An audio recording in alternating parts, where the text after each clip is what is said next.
All right, guys, we are back with another Real Talk episode. Today, we're going to be talking about the HK MR762 and DMRs in general, but this is the guy that is my current DMR setup right here, or the M110A1 as the Marine Corps calls it.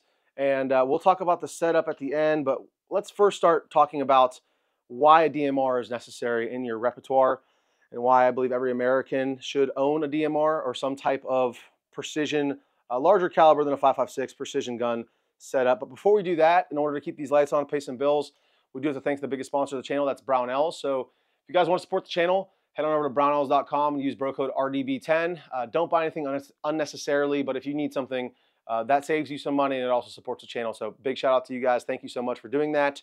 And then also Downrange Thermal, RDB5 saves you 5% off over there. Those guys have been extremely kind to us, so please show them some love as well. If you're looking for night vision thermal, anything like that, they sell optics as well.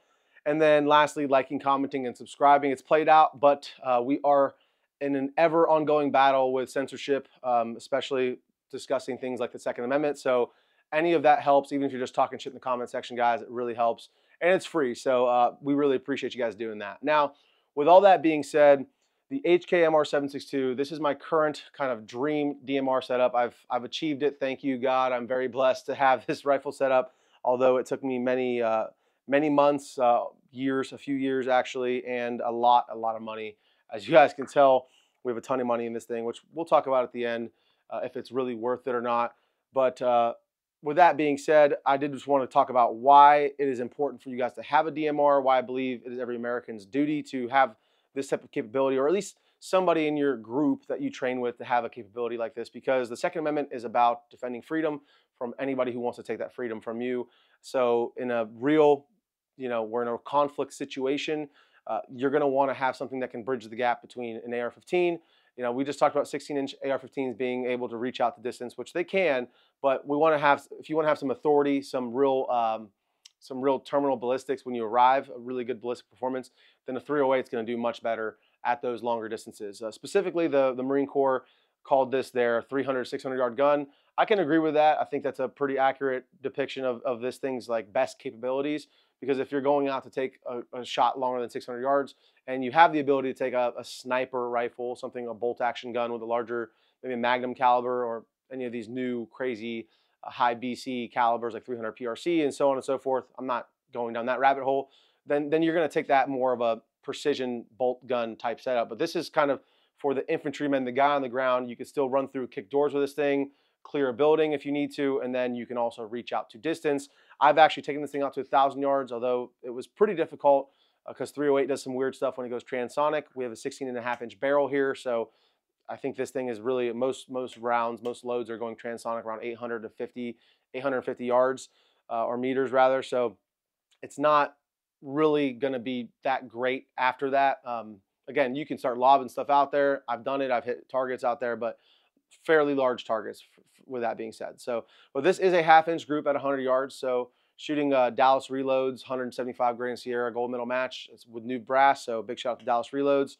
I did pay for that ammo, but it's good quality stuff. It had an extreme spread of 32 feet per second with a standard deviation of 12 feet per second. So not terrible for like a $1.25 a round for 500 rounds. So with that being said, I did just want to talk about, we'll talk about this whole setup at the end, but let's talk a little bit more about some learning lessons that I had at XMTG up there in Ennis or in the Kaufman area outside of Dallas. James Ferguson, ex-Mesquite SWAT team sniper instructor and operational sniper for 23 years, had us all out at his place, and we were shooting these things.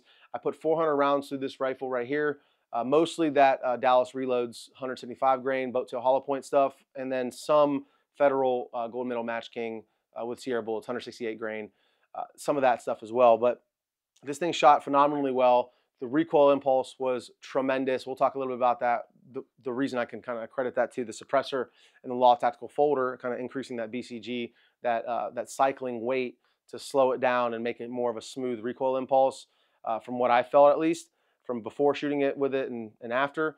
But one thing I did learn and kind of had a slice of humble pie was that I'm not holding myself to a high enough standard when I'm shooting this thing out the distance. So I go to RPR, which is an amazing range here in Central Texas, and I always just shoot at the man-sized targets, which are 16 inches across by 24 inches tall. So a pretty large target there to be able to put a hit on steel at 700 yards on that size target is much different than putting a hit on a 8-inch plate at 700 yards, or even different than putting a hit on steel at a 6-inch plate at 300 yards. So when we were out with James up there at his place and we were shooting out the distance, we were shooting at much smaller targets, and I realized that, again, I haven't been really training for that type of precision shooting with this rifle. And I've come on the channel and I've talked about, hey, this thing is accurate out to 700 yards, 800 yards, which is true on a man-sized target. And I do disclose that in all my videos. I talk about I'm getting minute-of-man accuracy with this thing, which is the whole point of this type of setup, right? It's not for extreme precision. It's got a Horus Tremor 3 reticle in here for those quick follow-up shots. That's the whole point of that Christmas tree style reticle is, okay, I'm shooting, boom, I miss right here. Well, there's a dot right there in the reticle, so I just move that dot to the target, and then I get a second round impact.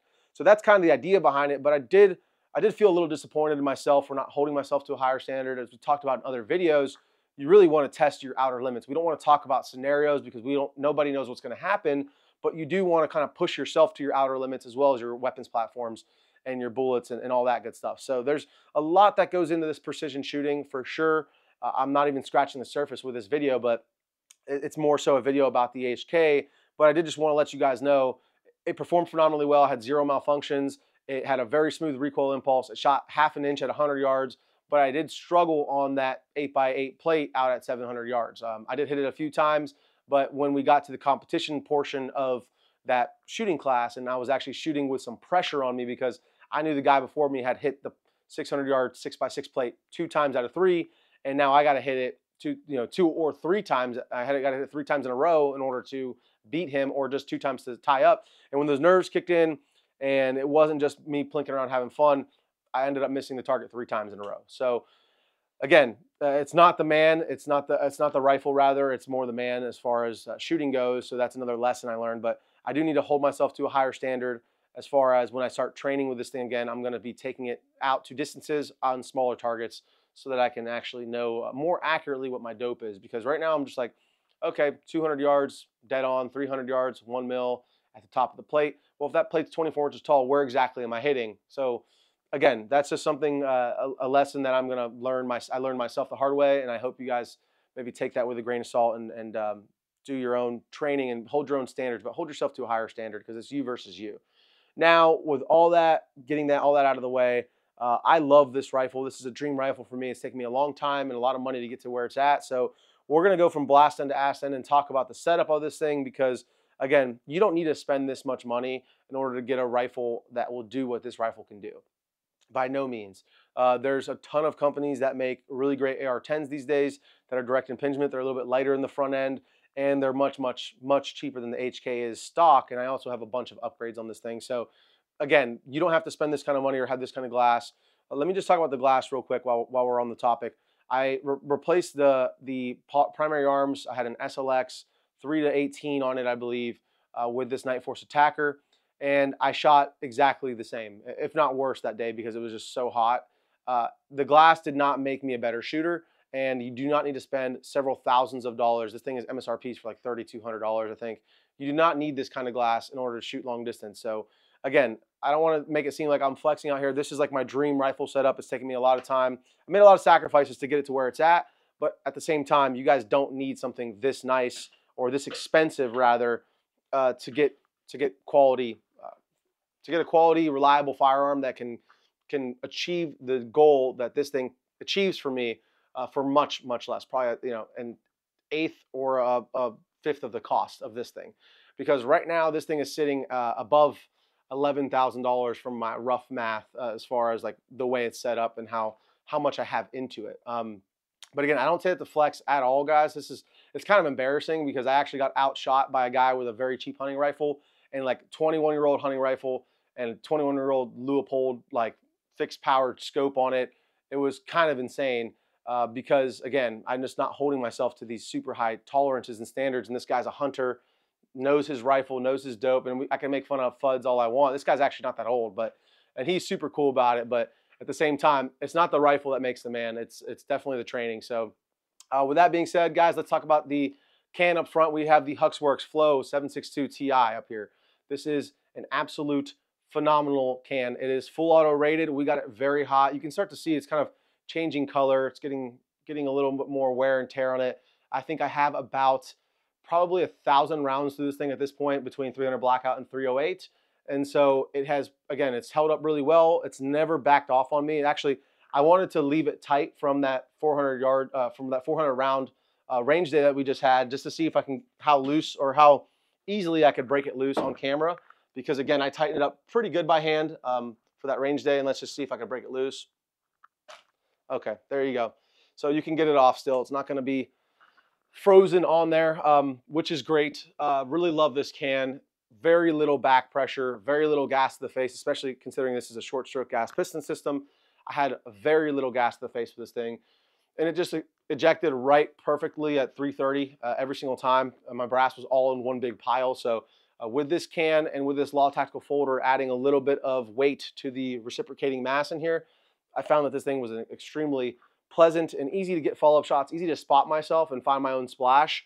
With this thing, obviously, I'm proned out with a bipod, kind of ideal long-range situation. But with that, I'm able to get some pretty good follow-up shots and get back on target to see my own, to spot my own misses. So that's a really, really nice can. I'm very glad I bought this can for this gun, and it just loves it. It performs phenomenally well. We have a flash hider underneath of it. Not that it really matters, flash hider or break.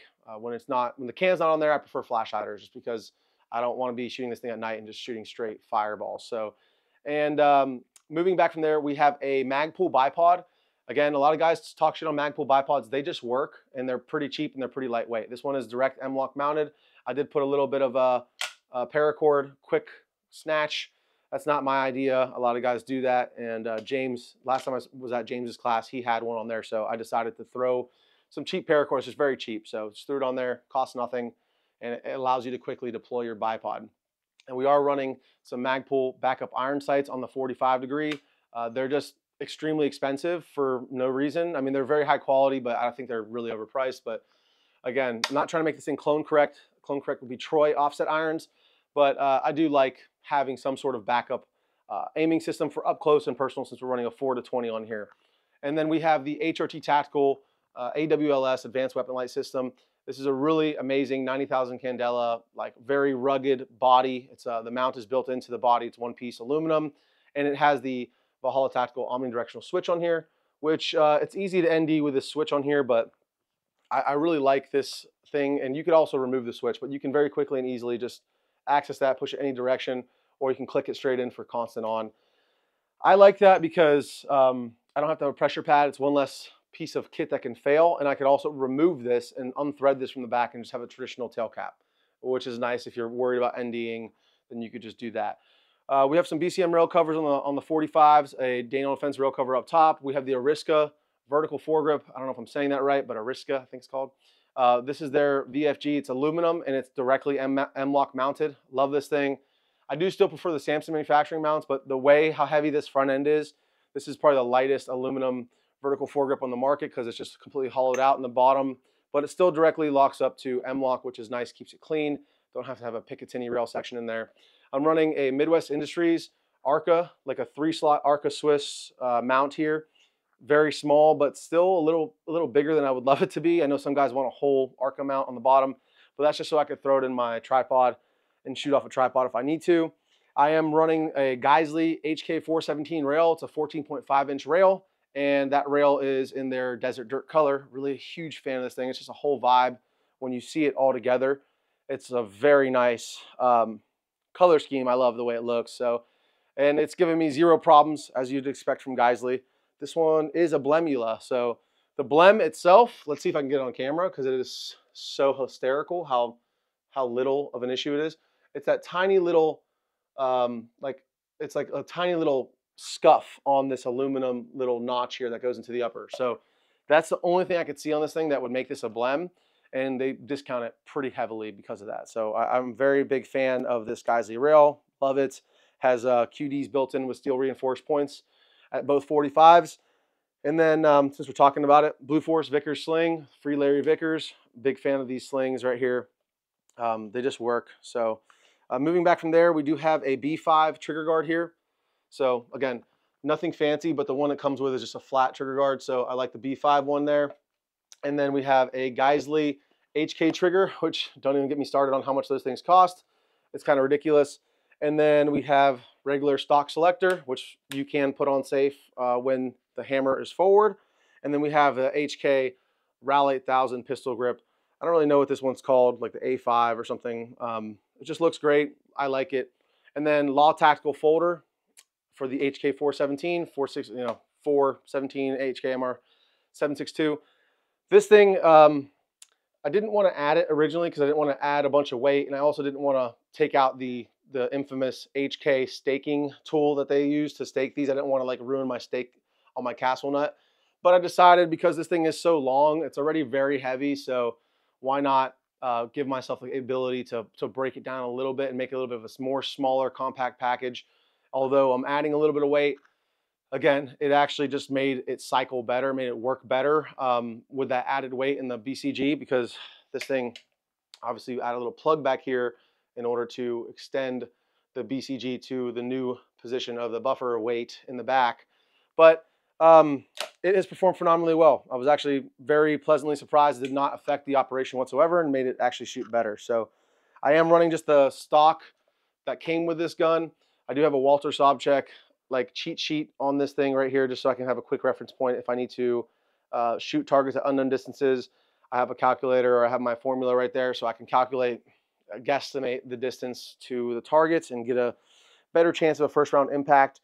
And the reason this stock is still on here, because I do not love this stock. I actually hate these little sling points in the back that HK includes from the factory. These are really annoying. They're in the way. I'm never going to use them. I'll probably cut them off eventually. But the buffer tube is like some proprietary super thick buffer tube. So the no stocks that I know of besides the G28 stock that they charge $700 for will fit on here. So that's the reason that's still on there. Magpul MBus Pro backup offset rear iron sight in the back there. And then we have the Badger Condition 1 on a 1.54 height and 34 millimeter, housing the Night Force Attacker 4-20 with the Horus Tremor 3 reticle. What can I say about this glass?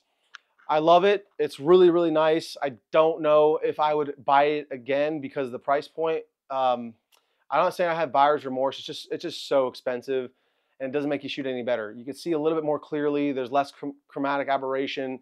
If you're really like a glass snob, you're gonna love it. I'm not a bit huge glass snob, and I do love it. I do love that it comes with illumination, green and red, even though it's very unusable unless it's dusk time.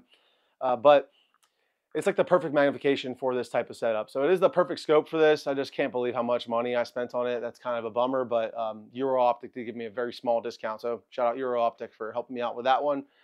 And yeah, that's pretty much it, guys.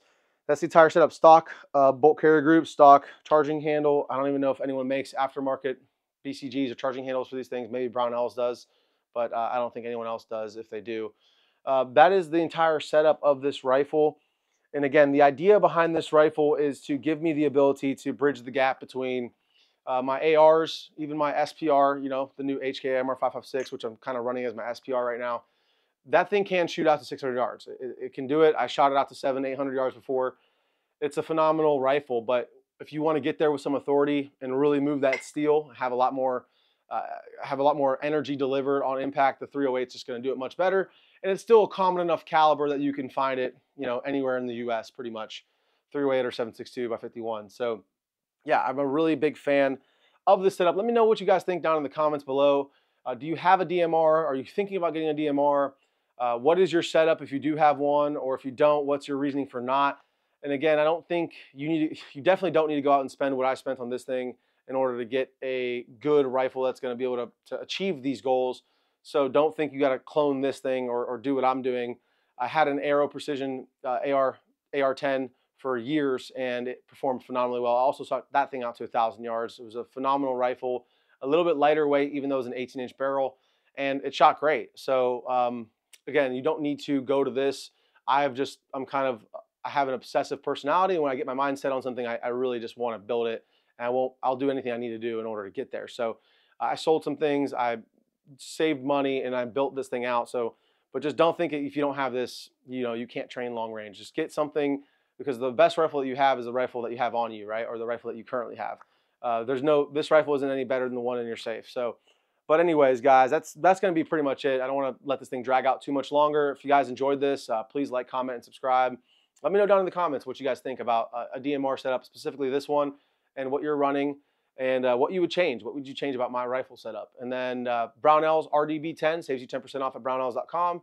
And then RDB5 saves you 5% off at Downrange Thermal. And then, yeah, that's pretty much it, guys. Love you guys. Love your neighbor. Christ is king. Forgive, forget, because it's just going to, if you hold on to that, it's only going to hurt you. And then, yeah, just tell everyone you love them and spread the love for the Second Amendment to anyone that might be interested in it. So, all right, guys, have a good day. Talk to you later.